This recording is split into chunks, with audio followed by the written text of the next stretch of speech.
عايزه اخدكم جوله معايا في السوبر ماركت، نشوف الحاجات المفيده والحاجات اللي مش مفيده. طبعا سكشن الخضار والفاكهه احسن سكشن في السوبر ماركت، ويا ريت يبقى كل مشترياتنا منه.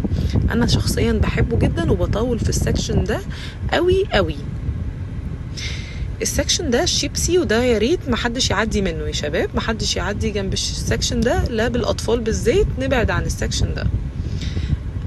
اما الحاجات دي بقى طبعا الشوكليت والجامز ما نعديش بالاطفال هنا. اما ده سكشن الحاجات الهيلثي وسكر الدايت، وده انا بحبه حرفيا جدا جدا.